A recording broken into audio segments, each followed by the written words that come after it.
नमस्कार, स्वागत है आप सभी का हमारी इस educational YouTube channel headway online tutorial में। फ्री स्पोकन इंग्लिश कोर्स का यह 7वां दिन। आज के इस वीडियो में हम जानेंगे ऑप्टेटिव सेंटेंस के बारे में। आपकी उम्र लंबी हो, जन्मदिवस की बहुत बहुत शुभकामनाएं, सफलता आपकी कदम चूमे, भगवान उसकी आत्मा को शांति प्रदान करे। तो इस प्रकार के सेंटेंसेस को हम इच्छावाचक वाक्य या फिर ऑप्टेटिव सेंटेंस कहते हैं। ऑप्टेटिव सेंटेंस में किसी की अच्छाई के लिए कामना करना, किसी को शाप देना या बद्दुआ देना, इस प्रकार के इच्छाओं को एक्सप्रेस करने के लिए हम जिन वाक्यों का उपयोग करते हैं उन्हें ही ऑप्टेटिव सेंटेंस कहते हैं। ऐसे वाक्यों में हम भगवान से प्रार्थना करते हैं, ठीक है, इनडायरेक्टली हम भगवान से ही प्रार्थना करते हैं कि उसकी उम्र लंबी करे, तुम्हारी रक्षा करे।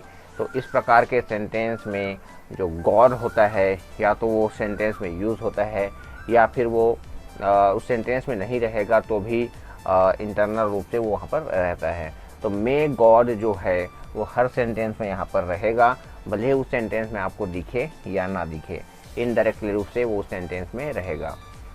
एक और बात, हमेशा आपको इस प्रकार के सेंटेंस के अंत में एक्सक्लेमेशन मार्क का यूज़ होगा।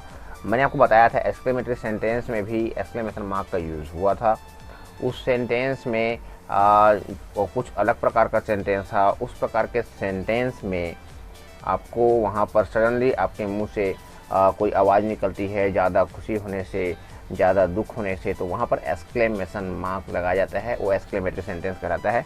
यहाँ पर किसी के अच्छाई के लिए आपको कामना करना है, इच्छा व्यक्त करना है, चाहे वो किसी के बद्दुआ के लिए हो, चाहे किसी के अच्छाई के लिए हो, तो वो इसको बोलते हैं ऑप्टेटिव सेंटेंस। यहाँ पर पूर्ण विराम हो गया है तो ये एक्सक्लेमेशन मार्क आएगा, ठीक है।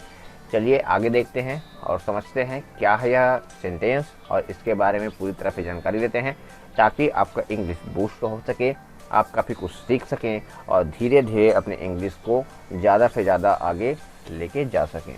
चलिए कुछ नया सीखते हैं। देखिए, विश, प्रेयर या क्रश। विश, प्रेयर या क्रश, किसी को विश करने के लिए, भगवान से प्रे करने के लिए, किसी की अच्छाई के लिए, या फिर किसी को बद्दुआ देने के लिए इस प्रकार के सेंटेंस का यूज़ करते हैं। पहला सेंटेंस देखिए, may you live long. May you live long, तुम्हारी उम्र लंबी हो। अब लंबी उम्र कौन करेगा? भगवान से आप प्रार्थना कर रहे हैं कि उसकी उम्र क्या हो? लंबी हो। मैं ईश्वर से प्रार्थना करता हूँ कि आपकी उम्र लंबी हो, ठीक है। इस प्रकार का सेंटेंस में ऐसे ही आएगा। तो वहाँ पर गॉड नहीं है, फिर भी आपको समझना है कि सब्जेक्ट के रूप में यहाँ पर गॉड ही यूज़ हो रहा है, ठीक है। मे यू बिकम सक्सेसफुल, आप जीवन में सफल हों, ठीक है, आप जीवन में सफल हों। May you become successful. Third देखिए, may success kiss your feet. May success kiss your feet, सफलता आपकी कदम चूमे। देखिए, इस प्रकार के सेंटेंस को आप किसी को विश करने के लिए बहुत अच्छे से यूज़ कर सकते हैं। फेसबुक में, इंस्टाग्राम में किसी का जन्मदिन है या किसी को विश करना है तो भी आप इन सेंटेंसेस का यूज़ कर सकते हैं। इसका प्रैक्टिस आपको करना है। बूंद बूंद से घड़ा भरता है, धीरे धीरे आप चीज़ों को सीखते जाएंगे। तो बिल्कुल मैं डेफिनेटली कह सकता हूँ कि एक दिन आप इंग्लिश काफ़ी अच्छे से बोल पाएंगे, आपके अंदर इंग्लिश बोलने के लिए कॉन्फिडेंस आ जाएगा। अगला सेंटेंस देखिए, मे God bless you. May God bless you, भगवान आपको आशीर्वाद दे, आशीर्वाद प्रदान करे। उसके बाद है wish you all the best. Wish you all the best, शुभकामनाएं। किसी कार्य को करने के लिए जा रहा है कोई, तो आप उसको बोलते हैं may you wish you all the best. Wish you all the best. Wish you a happy birthday, जन्मदिन की बहुत बहुत शुभकामनाएं। तो वो भी ऑप्टेटिव सेंटेंस के अंतर्गत ही आएगा।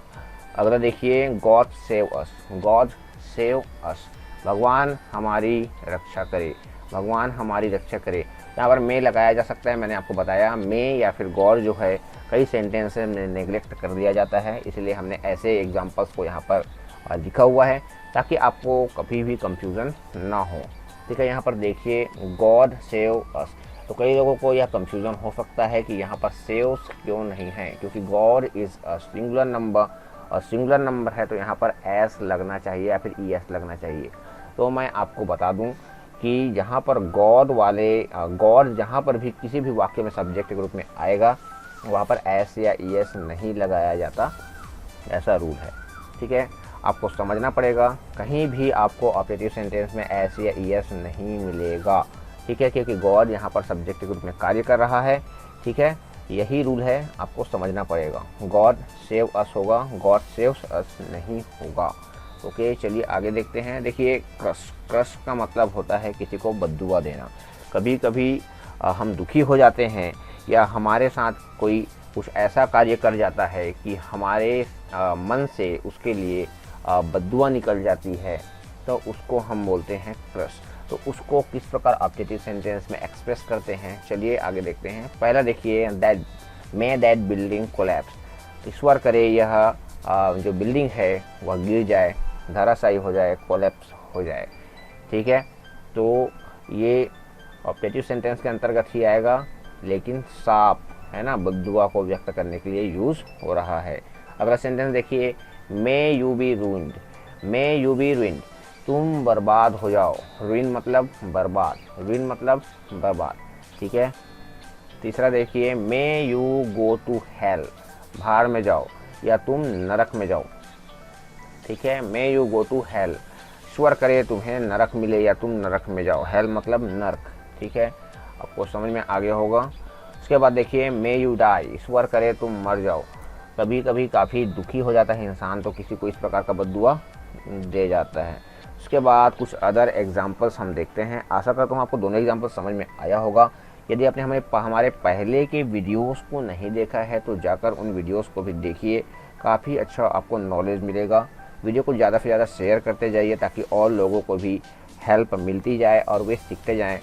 ठीक है, इंग्लिश को आपको सीखना शुरू करना पड़ेगा। एक बार अगर आपने डायरेक्शन पकड़ लिया, मैं ये नहीं कहता कि हमारे ही वीडियोस को या हमारे ही चैनल के वीडियोस को देखकर आप इंग्लिश सीखें। कहीं भी आपको नॉलेज मिलता है तो उसको सीखते जाएं। नॉलेज कभी भी बेकार नहीं जाता। यदि आपने कहीं से भी नॉलेज लिया है तो आने वाले समय में कहीं ना कहीं वो काम ज़रूर आएगा। चलिए कुछ और सेंटेंस यहाँ पर देखते हैं। ये है पहला, may God bless you with a son. भगवान तुम्हें संतान से फलीभूत करे, भगवान तुम्हें संतान प्रदान करे। ठीक है, ऐसा हम किसी को शुभकामनाएं देते हैं, ये भी ऑब्जेक्टिव सेंटेंस के अंतर्गत ही आएगा। ठीक है, आशा करता हूँ कि आप काफ़ी कुछ सीख रहे होंगे और डेली रूटीन में आप इंग्लिश को ला रहे होंगे, प्रैक्टिस कर रहे होंगे इंग्लिश को डे बाय डे, और काफ़ी आपको फ़ायदा होगा हमारे वीडियोस से।